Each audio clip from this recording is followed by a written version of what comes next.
Yo, what's up? It's DNA for sure. Before I start this video, I would like to announce that I could say a lot of things. I am working on getting the resources together to get a real camera, possibly with a tripod, to get a mic for my music, to get more headphones because crackheads like to steal. And I don't have my Beats by Dre anymore, the fucking studio ones. Um, and to really set this shit off. This lighting, get this shit right. Go to the park, fucking make everything, like revamp everything. This shit with me, this is how I walk around every day, public. But, I don't do this for the money. Because if I did I would have already got this shit situated. The whole hair thing, the background, the fucking lighting, the camera. I would have been done that. It's not for the money, it's for the people. Pull up the people, pull up the poor. Anyway, my second not even announcement, more of a disclaimer. I'm not a psychologist. Again, a lot of people ask me advice. I give it because I feel like I have something to offer as far as me intervening in your life. I'm not a life coach. I don't claim to be a guru. I don't claim to be this fucking wise ass person that read all these books. And I have put a lot of research and thought into a lot of the things that I say. I'm not a psychologist. I'm not a fucking certified psychoanalyst, anything like that. I'm not even gonna say that. But, a lot of the things that I say in these videos are true. I contradict myself quite bit. A lot. I contradict myself a lot. And when I watch some of these videos, it's not like I wouldn't follow the advice, but it comes out wrong. And it's just worded wrong and can be misinterpreted and dangerous for some people. But it's your choice, it's your life. I just want you to know what's up here. I don't have anybody to talk to. I don't have friends. My fucking family doesn't talk to me like that because that's their personal choice.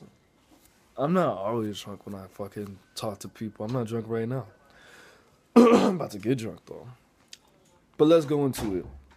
Wasted 2 minutes, 3 minutes of your time. And we're gonna go into it. Cool, man. Cool. Thanks.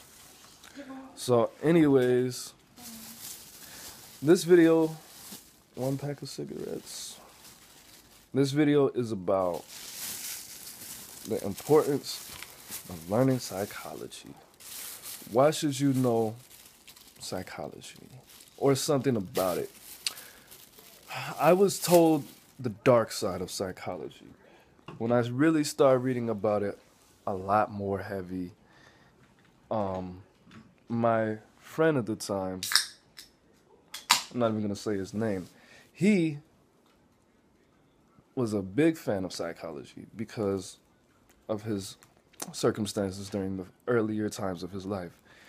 What he told me was that human interaction, relationships, are nothing more than manipulation.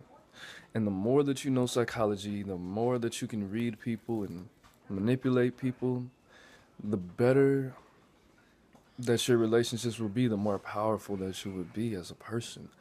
The more that you can influence people and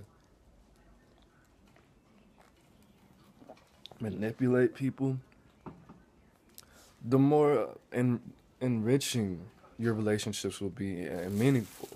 And I don't think that at all. I think that's so dark and just harmful to think and dangerous to think because it's not a manipulation, I don't think, in my opinion. And that's why a lot of psychologists or psychology teachers are so dark, and people who know a lot about human nature and behavior are so dark because it's dark. It's both dark and it's light. It's human nature. Humans are not natural compared to everything else. So us being both bad and good, nothing on earth is bad or good. And we're both bad and good. We're both perfect and imperfect. Nothing else is like that. Animals are just on autopilot. They can't do anything wrong. Nature can't do anything wrong. We can do things that are wrong and fucking evil and nasty and disgusting. So for these people who are so informed and enlightened on human nature, just realize that there has to be a balance. It's not all about manipulation. I don't let people stop me from fucking loving and opening my heart and trusting. Because if I did, I would probably be a fucking serial killer right now. All the bullshit that I've gone through with fucking people. Anyway, it's important to know psychology because there are some really sick people out there. And not just in an evil way or a manipulative way, but people who are just genuinely to be not fucked with. There's people that are psychos and sociopaths and killers and rapists.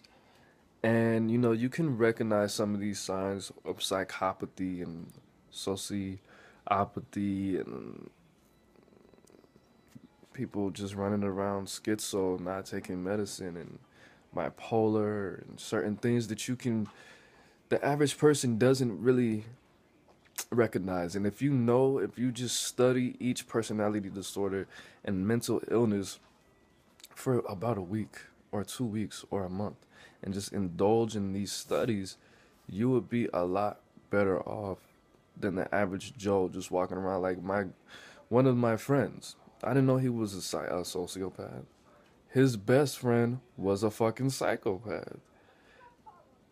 The psychopath ended up raping the sociopath's mom. And I didn't know I was hanging out with fucking rapists every day. Smoking weed and getting drunk with this guy and going to the mall. I didn't know he was a psychopath.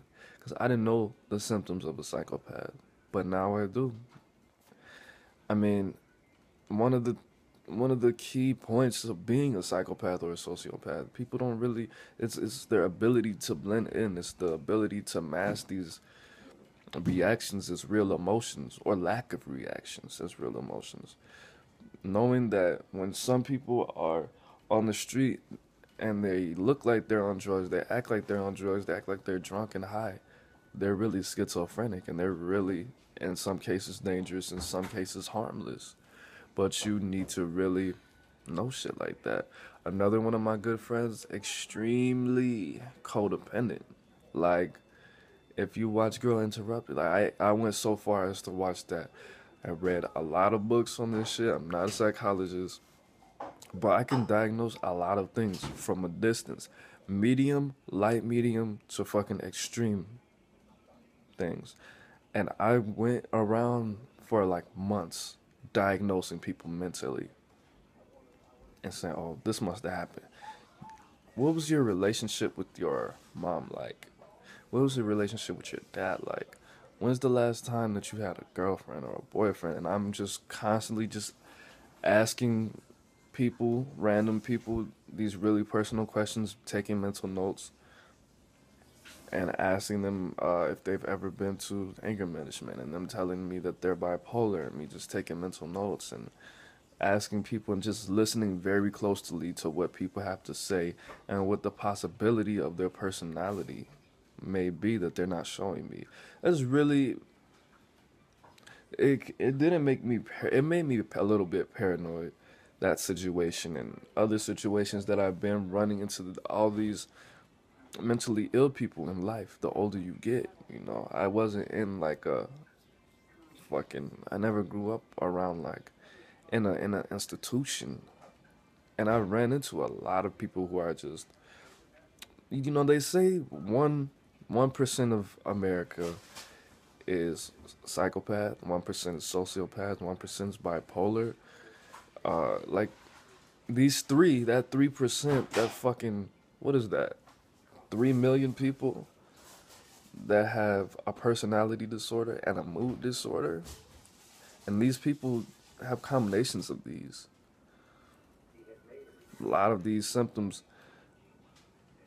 you need to be able to detect to protect yourself. All these relationships that I've built with these people and around these people just because I'm attracted to the dark side, and me sensing that darkness in people is what attracts me. And just having all these associates and people around me with these personality disorders and mood disorders, and it just opened my eyes to what the world really is. It's very human. It's not scary if you know what you're doing and you know what to look for. That's it. It's DNA. Peace.